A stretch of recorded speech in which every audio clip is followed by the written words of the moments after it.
Hello. So last week marked my third full month of unemployment, and that's unemployment, the condition, not unemployment, the steady check.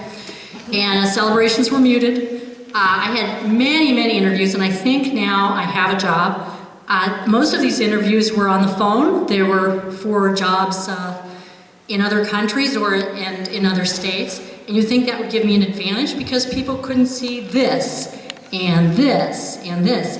And but I compensated by working as hard as I could to persuade people within seconds of picking up the receiver to not hire me. I write very thoughtful, articulate cover letters and essays, and then if I have to talk to someone, even if I am not facing the person, I'm ready to sabotage myself. So if I've gotten a job, then maybe this is my last interview, but if there is another time, I'm going to try to emphasize my empathy, which I never brought up before, now that I think of it. I don't like people talking about it, but maybe I'll try it. I could talk about how these past 3 months, when you saw me walking around town with this unfocused, simple-minded expression on my face, which is my baseline, I was actually doing it to give a lift to women my age. They are in my cohort, but they're women who are going to spend the rest of their lives trying to look 10 to 30 years younger than their husbands, and sometimes they wonder if that's worth the effort, because there's a lot of procedures, chemicals, toning involved, and all they have to do is look through their windshield and see me, and they know why they do it, and they're ready to do it. They're ready to do it as long as it takes. So that's a demonstration of how I give back to my community. Smaller ways that with few witnesses, like in my apartment recently, there was a spider that had built a web far from where it might run into any kind of meal. I don't cook anyway, so, but it was far from the window, and I felt that mixture of scorn and yet concern that often I bring to any charitable actions on other people's behalf. And so I went outside and got a small beetle.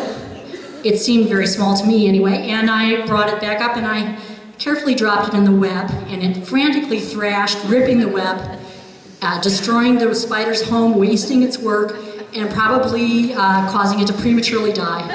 Because sometimes our intentions fall short or beyond their effect. So I do mean well.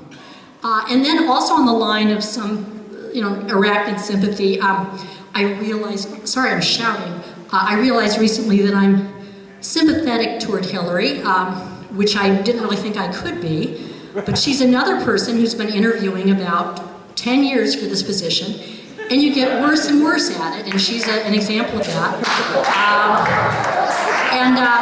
A speech coach was able to help King George VI get rid of his stutter, but no one can make her not sound like your naggy mom tell you to clean up your room. It's just that quality she has. I'm rooting for her. I feel that. I do feel bad for her. This is another instance of my big heart.